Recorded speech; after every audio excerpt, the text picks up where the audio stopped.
back YouTube. Today in this video I'm going to walk you through the fat loss diet. So I'm going to walk you through what your diet needs to be consisted of and how much of each macronutrient you need to be eating to drop body fat. Okay? And the X amount of calories left are going to be consumed through your carbohydrate intake. Okay? Which is why I was saying, personally, I like to keep fats at a minimum healthy to try and prioritize as much carbohydrate as possible within our calorie allowance. So after this video, you're going to know down to the T what you need to be eating and how much to get the results you're after. Don't forget, if you do enjoy this video, please drop a like and subscribe. Let's go. Okay, first things first, with any diet, especially when it comes to fat loss, we need to be identifying how many calories we are taking in total. So how much food in general we are consuming. Okay, for fat loss to occur, we need to be in a calorie deficit, which means we're taking in less food than we are burning. Okay, so we need to be able to track on some level and manage the amount of calories we're taking in to make sure that that is fewer than the amount of calories we are expending. Now, how to work out how many calories you need to be eating. I'm not going to go through that exactly in this video because I don't want the video to be too long, plus I have done previous videos on that. So I'm going to throw the video of how to work out exactly how many calories you need to eat down in the description. So go check that video out after this one to know how many calories you need to be eating exactly. And the method that I walk through in that video is a lot better and a lot more accurate than your standard calorie calculator, which is basically just a bit of a guesstimate. So go do check that video out to get a good starting point.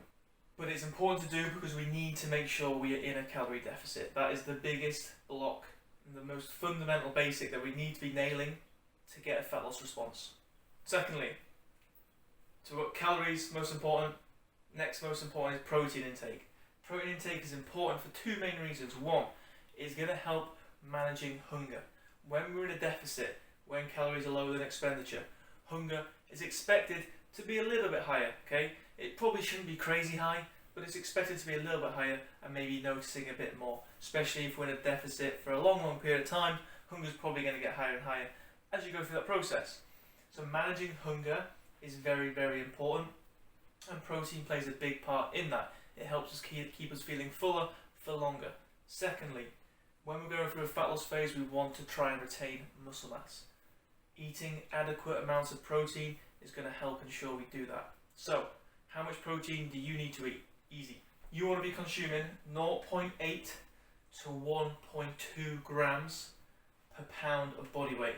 So take your body weight in pounds and times it by 0.8 to 1.2, and that is then going to give you a range of protein that you need to hit each day. If you are within this range, you're going to be okay. However, if you want to make sure you try and do all you can to retain muscle mass, a good thing to put into practice might be, as you get leaner, you go up this scale and you start to hit towards the higher end. Okay, so as you get leaner, your protein intake goes up towards this higher end. You're probably still going to be okay if you're within this range, but if you want to be safe, as you get leaner, protein goes up. When you're not as lean, you can probably get away with keeping protein a little bit lower towards that bottom range. Or if hunger is bad and you want to manage it better, then again, you can try hitting a higher protein range to see if that helps with managing hunger a bit more.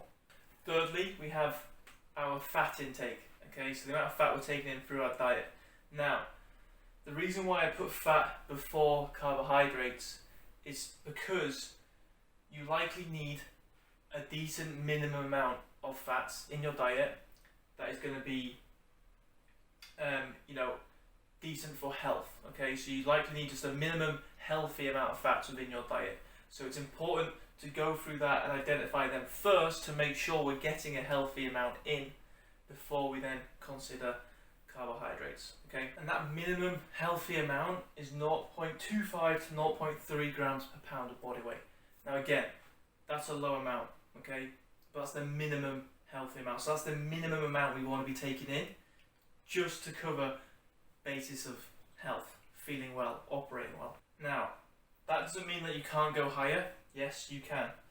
And when I walk through the amounts to eat for fats and the amount to eat for carbs, bear in mind that for fats and carbs, it is very much more as a preference based amount, right? Whatever you prefer when it comes to fats and carbs in your diet is probably going to be the best to stick to, right? So whether that's higher carbs, higher fats, whatever you prefer and find easier for you to stick to is probably going to be the best amount. However, for me personally, and what I would advise to people if they like it and if they can stick to it, would be to keep fats around this healthy minimum, making sure they don't go under, but keeping it around there to then allow them to have more carbs in the diet, because carbohydrates are going to be very favourable for stuff like recovery, muscle retention, training performance, and therefore I feel personally that that's going to be more of an important or beneficial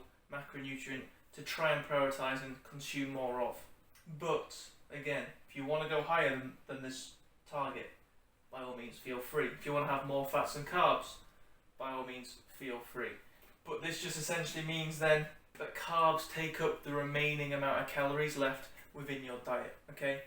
So you've got the amount of calories that you're going to hit. Once you've worked out your protein intake, once you've worked out your minimum healthy fat intake, that's then going to leave you with X amount of calories left, okay? And the X amount of calories left are going to be consumed through your carbohydrate intake, okay? Which is why I was saying, personally, I like to keep fats at a minimum healthy to try and prioritise as much carbohydrate as possible within our calorie allowance. But again, feel free to be as flexible between these two as you so wish, because adherence to the diet is the most important thing. However, if you set your diet up in a similar way to this is going to be very, very good starting and foundations for you to stick to and be consistent with, okay? Obviously, as you go through the process, things might need to change. Calories might need to drop as you go through it. As calories do drop, you then might have to make adjustments to these. Lastly, just to go through that very quickly, when calories do potentially need to drop, because they likely will, keep fats at a minimum healthy, don't let fats drop below this. Keep protein within this range, don't let protein drop within that range. So therefore, your likely reduction of calories will come from carbohydrates. So there you have it. Hopefully you found this video helpful. If you did, please drop a like. If you want to see more of this, do subscribe. If you've got any questions on this, throw them down below and I'll get back to you. Take care, have a great day, and I'll catch you on the next one.